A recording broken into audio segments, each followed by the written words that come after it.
नमस्कार मित्रों। आज मैं आप लोगों के समक्ष एक पौराणिक कहानी लेकर उपस्थित हुआ हूँ।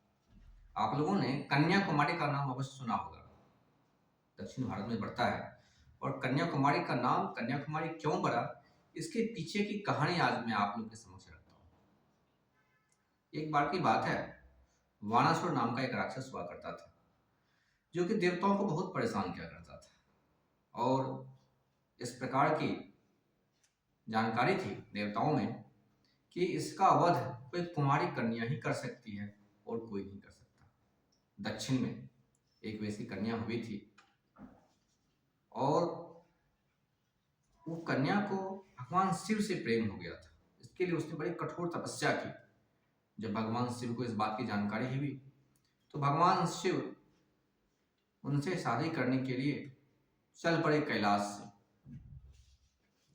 लेकिन नारद ऋषि को इस बात की जानकारी हो गई। नारद ऋषि ने सोचा कि अगर भगवान शिव ने इनसे शादी कर ली तो वानासुर का वध नहीं हो पाएगा और यह देवताओं को सदा सदा परेशान करता रहेगा।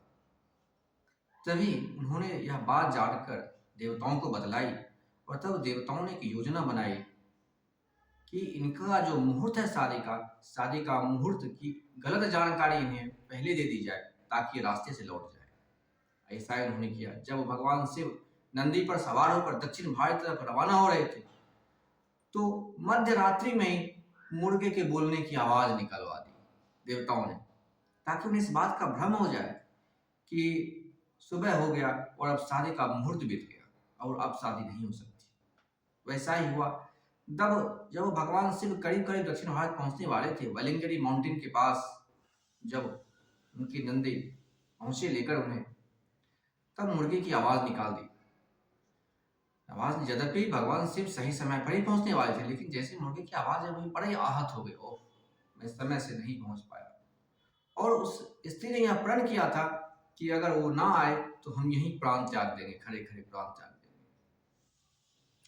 तब भगवान शिव को लगा अब हम समय से नहीं पहुंच पाए, बड़ा पश्चाताप हुआ। उसी वेलिंगरी माउंटेन पर उन्होंने कुछ समय गुजारा और फिर वहां से वो भगवान शिव वापस कैलाश की तरफ लौट आए।